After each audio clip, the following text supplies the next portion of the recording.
জানিয়ে দেব এই মুহূর্তে হাতে পাওয়া সর্বশেষ গুরুত্বপূর্ণ আপডেট বাংলা সংবাদ। শুরুতেই থাকছে সেভেন সিস্টার্স হিন্দু ও পাকিস্তান নিয়ে এত চিন্তিত কেন ভারত। গণঅভ্যুত্থান পরবর্তী বাংলাদেশের ভারত বিরোধী একটা অবস্থান এবং এর প্রকাশ দেখা গেছে। ভারতের সেভেন সিস্টার্সকে টার্গেট করে বক্তব্য হুঁশিয়ারি সোশ্যাল মিডিয়ায় প্রচার হবার পর উদ্বেগ এবং উত্তেজনা তৈরি হয়েছে ভারতে। এদিকে ভারতীয় গণমাধ্যম এবং সামাজিক যোগাযোগ মাধ্যমে সংখ্যালঘু ও হিন্দুদের উপর হামলা এবং অত্যাচারের নানা রকম অপতথ্য গুজব ব্যাপকভাবে প্রচার হতে দেখা গেছে। এবারে জানাবো, বর্তমান সরকার ব্যর্থ হলে বড় বিদ্রোহ হবে জ্বালানি উপদেষ্টা। যদি অন্তর্বর্তী সরকার ব্যর্থ হয় তাহলে অনেক বড় বিদ্রোহ হবে বলে জানিয়েছেন বিদ্যুৎ ও জ্বালানি উপদেষ্টা মোহাম্মদ ফাউজুল কবির খান। জানাবো, আওয়ামী দূষিত লোকদের প্রশাসন থেকে বিতাড়িত করা সরকারের দায়িত্ব। বাংলাদেশ জামায়াতে ইসলামের নায়েবে আমির অধ্যাপক মুজিবুর রহমান বলেছেন, গত 15 বছরে আওয়ামী লীগ দলীয় লোকজন ব্যতীত সাধারণ জনগণকে কোনো নিয়োগ দেয়নি। ক্ষমতা দখল করে রাখতে এই নিয়োগপ্রাপ্তরা সাবেক প্রধানমন্ত্রী শেখ হাসিনাকে সহযোগিতা করেছে। আওয়ামী লীগ ভেবেছে দলীয় লোকদের নিয়োগ দিলে তাদের ক্ষমতা চিরস্থায়ী থাকবে। এবারে থাকছে, এখন আমরা ভারতের চোখে চোখ রেখে কথা বলতে পারছি রুমিন ফারহানা। বিএনপির আন্তর্জাতিক বিষয়ক সহ সম্পাদক ও সাবেক সংসদ সদস্য ব্যারিস্টার রুমিন ফারহানা বলেছেন, ডক্টর ইউনূসের সরকার আমাদেরকে নানাভাবে গর্বিত করেছে। বেশি দিন আগের কথা নয়, মাত্র 5 মাস আগে সীমান্তে পাকের মতো গুলি করে দেশের মানুষকে মারা হতো, কিন্তু আমাদেরকে কোনো প্রতিবাদ না করে মাথা নিচু করে লাশটা নিয়ে আসতে হতো।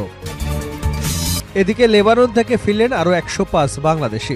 যুদ্ধ বিধ্বস্ত লেবানন থেকে আরও 105 জন প্রবাসী দেশে ফিরেছেন। বৃহস্পতিবার দিনগত রাতে তাদের বহনকারী ফ্লাইট শাহজালাল আন্তর্জাতিক বিমানবন্দরে অবতরণ করে।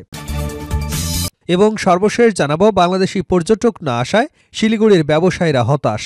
বাংলাদেশি পর্যটক না আসায় হতাশ পশ্চিমবঙ্গের উত্তরবঙ্গের অন্যতম পর্যটনদ্বার শিলিগুড়ির ব্যবসায়ীদের একাংশ। যথেষ্ট পরিমাণে যাত্রী না থাকায় বিগত কয়েক সপ্তাহ শিলিগুড়ি এবং বাংলাদেশের রাজধানী ঢাকার মধ্যে বাস চলাচল করেনি। যাত্রী না মেলায় বাসের টিকিট কাউন্টারগুলো ফাঁকা পড়ে আছে।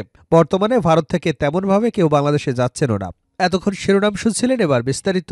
প্রিয় দর্শক, আপনি যদি এই চ্যানেলে নতুন হয়ে থাকেন, ভিডিওটি দেখতে দেখতে চ্যানেলটি সাবস্ক্রাইব করে আমাদের সঙ্গে থাকুন। আর এই ভিডিও সম্পর্কে আপনি আপনার মূল্যবান মতামতটি কমেন্ট বক্সে জানিয়ে দিন।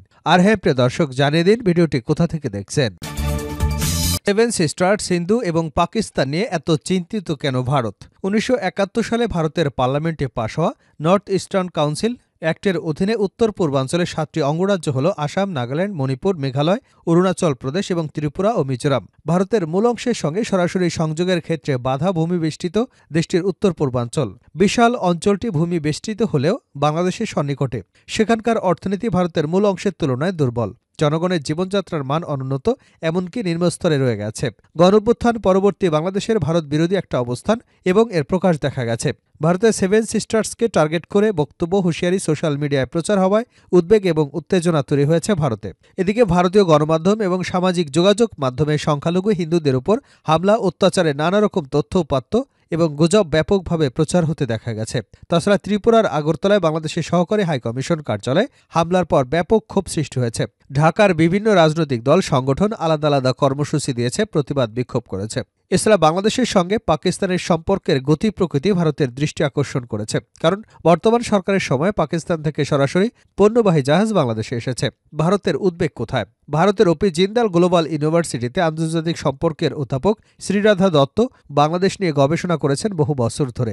দত্ত বিবিসিকে অভ্যুত্থান পরবর্তী সরকার প্রসঙ্গে ভারতের ভাবনা কেমন সেটা তুলে ধরতে গিয়ে বলেন, from Indian point of view, interim government এটা তো একটা এক্সপেরিমেন্টাল গভর্নমেন্ট, এটা তো কনস্টিটিউশনালি ম্যান্ডেট না। তিনি বলেন, আমাদের একটা কমফোর্ট জোন তো ছিল, সেই কমফোর্ট জোনটা কোথাও তো মনে হচ্ছে সরে গেছে। আওয়ামী লীগ চলে যাওয়াতে আমাদের মেইন দুর্বলতা হচ্ছে যে আমাদের যে সিকিউরিটি কনসার্নগুলো অন্য কেউ বুঝবে কিনা, সেটার একটা হিস্ট্রি আছে। ধরুন 2001 থেকে 2006 সেই সময়ের কথা বলছি। সেই সময়ে ভারত বাংলাদেশের মধ্যে যে সম্পর্কটা, সেটা আমি 30 বছরে বলবো সবচেয়ে খারাপ ছিল। দত্ত বলেন, সেটার অনেক কারণ, তার মধ্যে সবচেয়ে প্রবলেম ছিল violent activities, terror actors not only from within Bangladesh but only external power চেষ্টা করেছে, যেটা আমাদের কাছে ইনফরমেশন আছে। সরকার পতনের পর অভ্যন্তরীণকারী ছাত্র জনতা এবং বাংলাদেশের শীর্ষ পর্যায় থেকে ভারত যে বার্তা পেয়েছে সেটি নিয়ে তাদের অস্বস্তি রয়েছে। আওয়ামী লীগ সরকারের আগে ভারতের নর্থ ইস্টে ইনসার্জেন্ট অনেকগুলো ক্যাম্প তৈরি হয়েছিল উল্লেখ করে মিস দত্ত বলেন, একটা আশঙ্কা তো আছে।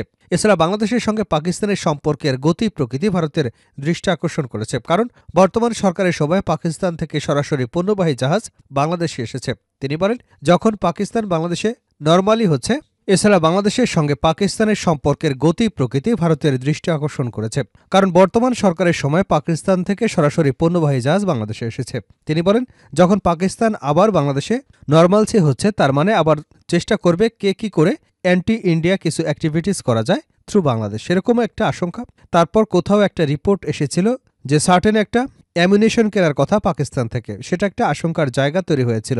তারপর আমরা দেখলাম যেটা ১০০ বছরে হয়নি, জিনার জন্মদিন সেলিব্রেট করেছে। পাকিস্তানের সঙ্গে বাংলাদেশের সম্পর্ক নিয়ে ভারতীয় গণমাধ্যম এবং সামাজিক যোগাযোগ মাধ্যমে ভিত্তিহীন তথ্য, নানা রকম গুজব ছড়াতে দেখা গেছে।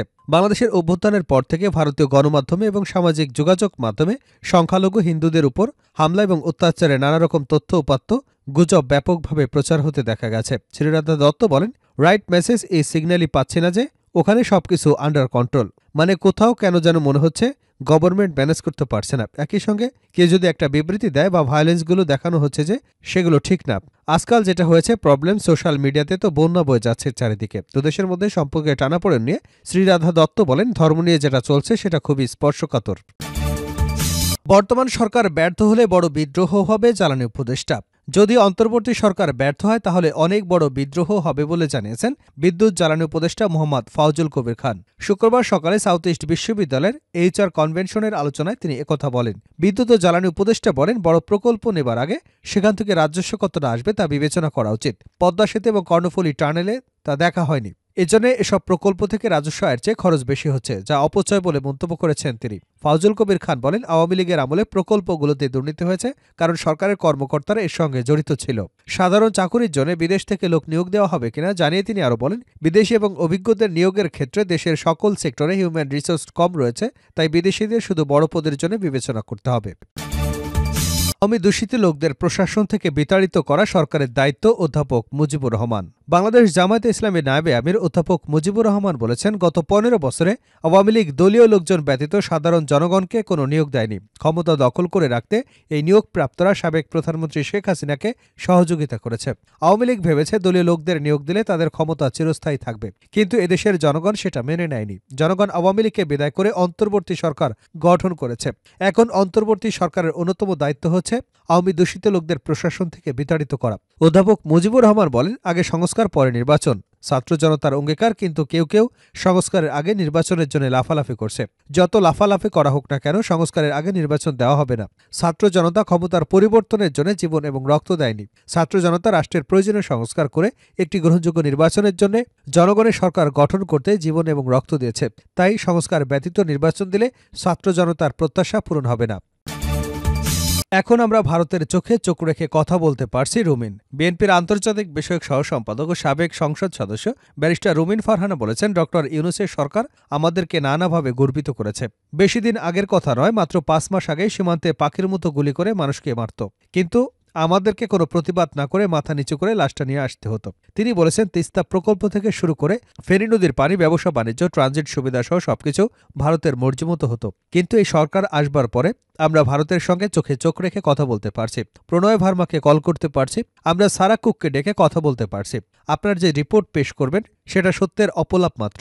বাংলাদেশিদের বিষয়ে প্রতিবেশী দেশ ভারতের মনোভাবের কথা বলতে গিয়ে তিনি বলেন, বাংলাদেশের বিষয়ে সবসময় ভারতের বিজেপি, কংগ্রেস, তৃণমূল কংগ্রেস সহ যতগুলো দল রয়েছে তারা সবাই কিন্তু একসুরে কথা বলেছে। শেখ হাসিনা যখন পালিয়ে ভারতে গিয়ে আশ্রয় নেয়, তখন সে দেশের সব রাজনৈতিক দলগুলোকে একমতে আসতে দেখেছে। কেননা হাসিনার যদি এই বিপদে আশ্রয় দেওয়া না হয়, তাহলে ভবিষ্যতে কেউ এভাবে ভারতের আনুগত্য হবে না, যার ফলে ভারত রাষ্ট্রের স্বার্থে কিন্তু তাদের দেশের রাজনৈতিক দলগুলো একমত হয়েছে।